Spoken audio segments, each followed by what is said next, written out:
Hay quienes afirman que el catolicismo está en guerra y que hay enemigos que lo atacan constantemente queriendo destruir nuestra fe y por tanto la revelación del Señor.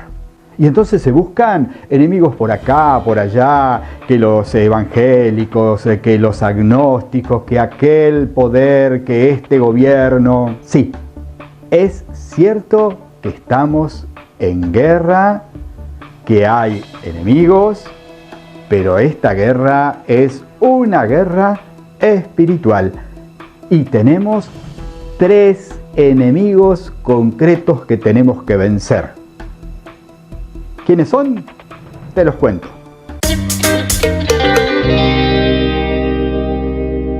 Pensar en enemigos a veces es hacerse la víctima frente a poderes extraordinarios, grandes, que yo pequeño no puedo vencer. Por otro lado, a veces nos fijamos en enemigos materiales, que son los que normalmente están en contra de nosotros, a veces por lo que decimos, pero la mayoría de las veces a causa de nuestras miserias y pecados. No es otra la causa de muchos enemigos de la Iglesia y de los católicos. Pero te quiero hablar, sí, de 3 enemigos que están allí dando vuelta, que son poderosos y que nosotros tenemos una protección, una armadura frente a esos 3 enemigos.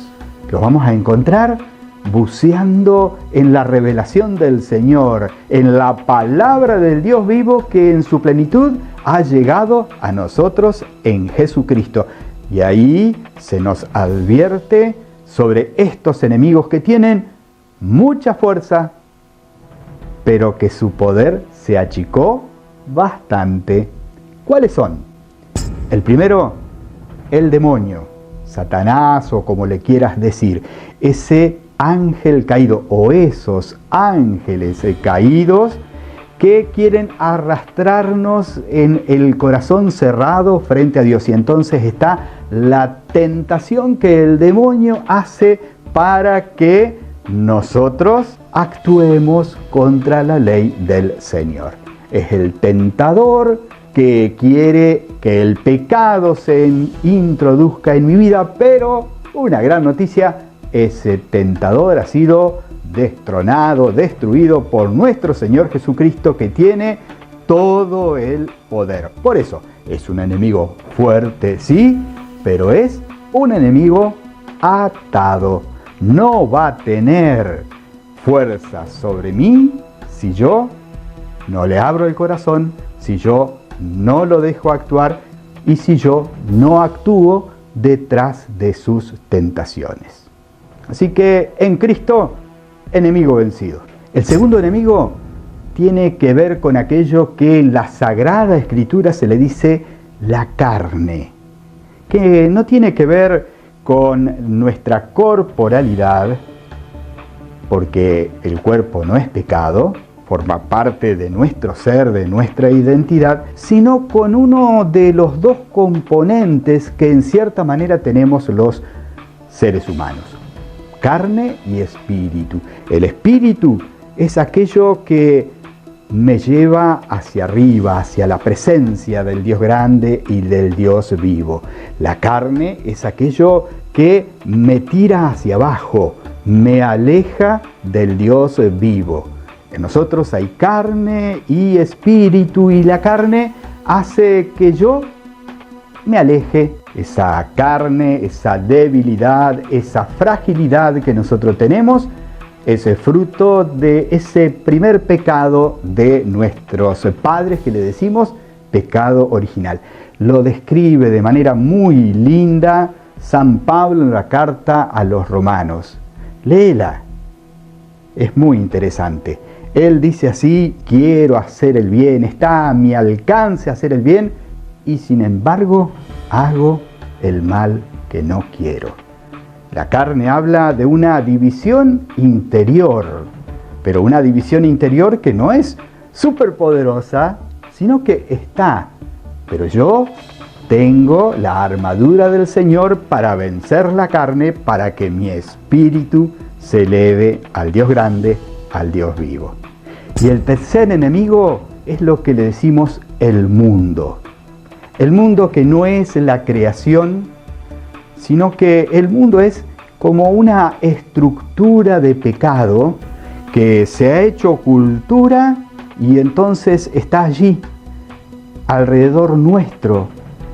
Y entonces nos tienta a través de todo lo hacen. ¿Por qué yo voy a ser distinto? Esta es la fácil, te conviene para tener éxito.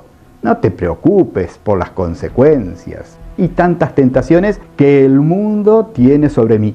Pero ojo, el mundo está compuesto por mi pecado, tu pecado, nuestro pecado que se hace cultura, estructura de pecado. Por lo tanto, no pienses en el mundo automáticamente refiriéndolo a tu enemigo concreto, aquel que no es de tu grupo, sino sentite parte de este mundo en la medida en que a través de esos pecados cotidianos estás haciendo que el pecado se universalice, que el pecado sea una constante.